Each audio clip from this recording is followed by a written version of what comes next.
Well, the reason why third generation super soldiers aren't being developed anymore, in fact, if I remember right, the last wave was in I think it was like 84, 85 was the last of them. Humans can be manipulated very well through mind control, through torture, through psychotropic drugs, through electroshock, through many different means.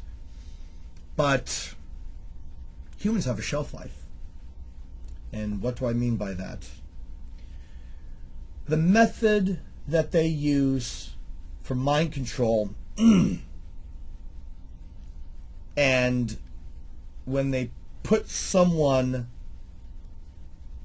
in a status that I was placed in, basically there's certain parts of your brain that are the natural parts of your brain that hold the memories, that hold the information, that hold the knowledge. What Project Monarch is able to do is shift all that memories and everything that they want to into another part of the brain that doesn't normally hold that information. It's not natural. They do it, they force it. But that has a shelf life. And what I mean by that, and normally this is done with the older super soldiers that they have placed in dormant status that they don't want anymore. The shelf life, usually when they get into their 50s and 60s, that wall, that barrier starts to break down, and all these memories start flooding back. Okay? And then they start remembering stuff that they were doing. Every super soldier is also programmed with what's called a self-destruct program, a suicide program, so that they get all this wave of stuff. It becomes unbearable. They can't deal with it. They can't accept it. They can't deal with the things that they're seeing because it seems so off-world. So they kill themselves. That's when the self-destruction programming kicks in, and they kill themselves. And it has happened. It happened on several occasions last year with people I know of.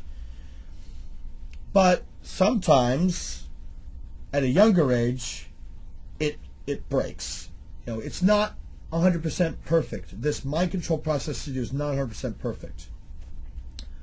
You know, it's even, there's a few people I know in the Mark Ultra community that are a bit puzzled, the fact that I'm so young and the things have been shifting back into the right place. There's still a lot that's stuck, but so this gets into why third generation super soldiers aren't being used anymore.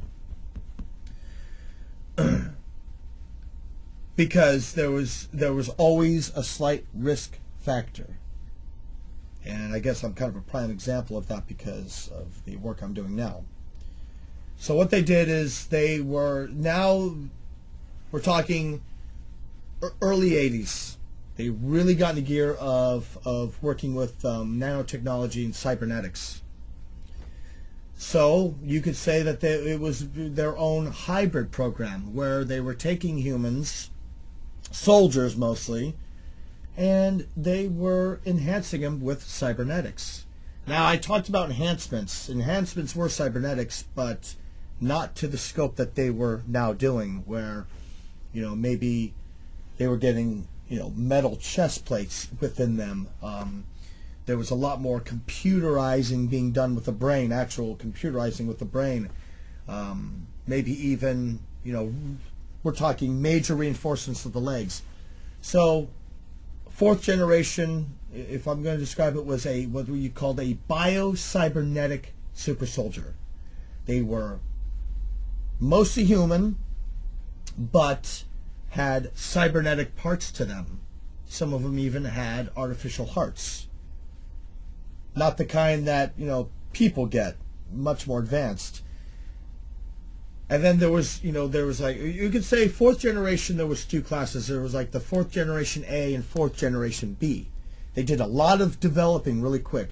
Fourth generation B were these bio-cybernetic beings where they actually had some organs that had been developed in laboratories so that they could actually change them out. You know, they go in the battle, they get damaged, they don't have to wait for some kidney. You know, they've got a kidney that's grown on a shelf, basically, that they can put into them.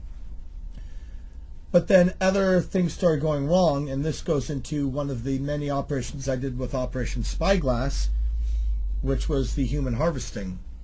And here's where it really gets awful.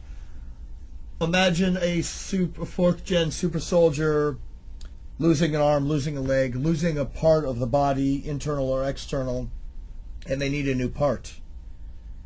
So they keep certain humans fully alive, detained, to where they can harvest body parts off of them. So humans being used as spare parts. Development got so fast, was moving such at a high rate of speed with the 4th gen, that they fully moved on to the 5th generation. The 5th generation being completely cybernetic.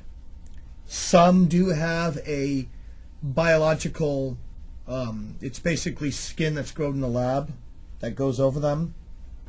And then they have some that are just completely, they have now where the skin is actually, it's a synthetic material. You touch it, it feels like skin. It's not warm to the touch, but I'm sure well, at the time, I remember it wasn't warm to the touch. Oh, let me just, I remember them developing the 4th generation when I was in the military, and I did see a couple of the 5th generation through co-op training and some, like you could say, ground exercises. There's really, in their eyes, they've developed the most dependable soldier because it's completely robotic and they can control it. It's the reality of the Terminator you see in the movies. It's the real Terminator, and they absolutely do exist. So, there you go.